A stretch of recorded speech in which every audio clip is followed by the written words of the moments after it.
Hi hello this is Shaila welcome back to vibrant. Thandel cinema February 7న రాబోతోంది. ఇప్పటికే promotions పీక్స్కి చేరుకున్నాయి. మీడియాలో వరుస ఇంటర్వ్యూలతో తండేల్ టీం సందడి చేస్తోంది. ఇక ఇప్పటికే నైజాం ఏరియాలో బుకింగ్స్ ఓపెన్ అయ్యాయి. తెలంగాణ ప్రభుత్వం అయితే ఇకపై ఏ సినిమాకి అదనపు షోలు, టికెట్ రేట్ల పెంపు ఇవ్వదన్న సంగతి తెలిసిందే. ఈ మేరకు హైకోర్టు ఆర్డర్స్ కూడా ఉన్నాయి. దీంతో ఇక్కడ తండేల్ సినిమాకు ఎలాంటి హైక్స్ రాలేదు. ఇక ఏపీలో టికెట్ రేట్ల పెంపు కోసం టీం ప్రయత్నిస్తోంది. బన్నీవాస్, గీతా ఆర్ట్స్ ఈ మేరకు గట్టిగానే ప్రయత్నాలు చేసినట్టుగా ఉంది. దీంతో ఏపీ ప్రభుత్వం నుంచి సానుకూలంగా స్పందన లభిస్తోంది. సింగిల్ స్క్రీన్లలో 50, మల్టీప్లెక్స్లో 75 పెంచుకునే వీలు కల్పించింది. ఈ రేట్లు కూడా ఓ వారం రోజుల పాటే ఉండాలని ఏపీ ప్రభుత్వం చెప్పింది. ఈ మేరకు రేట్లు పెంచిన ప్రభుత్వానికి గీతా ఆర్ట్స్, బన్నీవాస్ థ్యాంక్స్ చెప్పారు.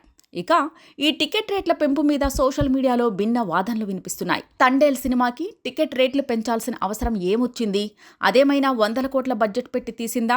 ప్రతి సినిమాకు ఇలా టికెట్ రేట్లు పెంచుకుంటూ పోతే సామాన్యుడు అసలు థియేటర్ వైపు చూస్తాడా అంటూ కామెంట్లు చేస్తున్నారు. అసలే ఇప్పుడు జనాలు ఎక్కువగా థియేటర్లకు రావటం లేదంటే ఇలా ప్రతి చిత్రానికి టికెట్ రేట్లు పెంచుకుంటూ పోతే ఎలా అని కొందరు అంటున్నారు. హీరో నాగ చైతన్య ఇంకా స్పందించలేదు, ప్రభుత్వానికి థ్యాంక్స్ చెప్పలేదు కదా అని ట్వీట్లు పెడుతున్నారు. అయితే మరి కాసేపట్లో నాగ చైతన్య కూడా ట్వీట్ చేసేలా ఉన్నాడనిపిస్తోంది. ఇప్పటికే తండేల్ మీద మంచి హైప్ ఏర్పడిన సంగతి తెలిసిందే. సాయి పల్లవి మ్యాజిక్, దేవిశ్రీ ప్రసాద్ మ్యూజిక్తో ఈ మూవీకి కలిసి వచ్చేలానే ఉంది.